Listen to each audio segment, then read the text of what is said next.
Hey kids, this is Ivan. How you doing? When we make a choice to live a certain kind of life, to have a certain kind of skill set or vocation or path in life, we also close the door to several other different options because we have to choose one. We can't do everything. But what if we could? Well, that's one of the alluring things about role-playing games. There's an excellent movie called Mr. Nobody in which the main character gets to see what would happen had he chosen various different paths in life. But that's not the best example of this. The best example out there that I can think of is the excellent book called Metaplanetary by Tony Daniel. He also wrote a sequel called Superluminal. There's supposed to be a third book. He never wrote it. I contacted him years ago and said, please make the next book because it's this awesome series about transhumanism and just great concepts. But one of the concepts in the book was called the large array of personalities.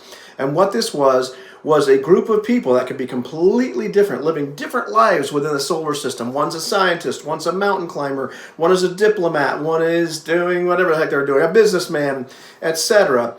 And they all live their own lives, but they can experience all the other lives that these people are living. You know, even when somebody dies, they all kind of experience it. Kind of creepy, but you get the idea.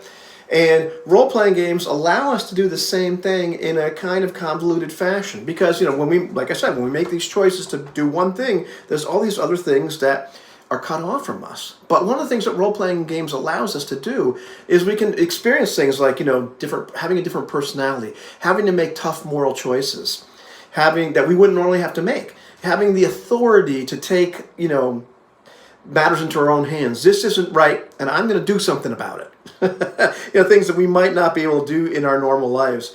There's a profession or role or skill set that we might not normally have, but that we can step into.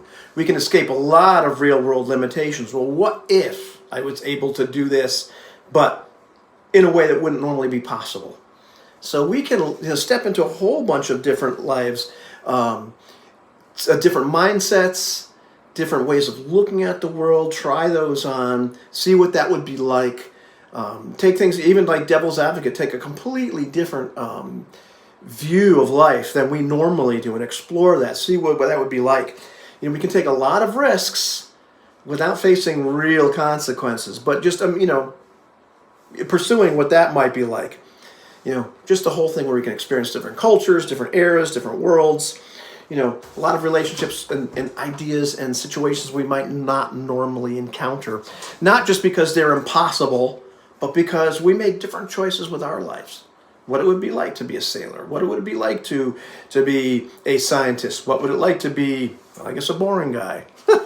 Or an adventurer. Or, you know, whatever it happens to be. This allows us to step into the shoes of other people and try that life on and make the decisions as if we were them. We're not just a passive observer of a movie and trying to live vicariously through somebody else. We are part of that large array of personalities making those decisions and experiencing those experiences. And that's one of the reasons that role-playing games are so awesome. They keep me coming back.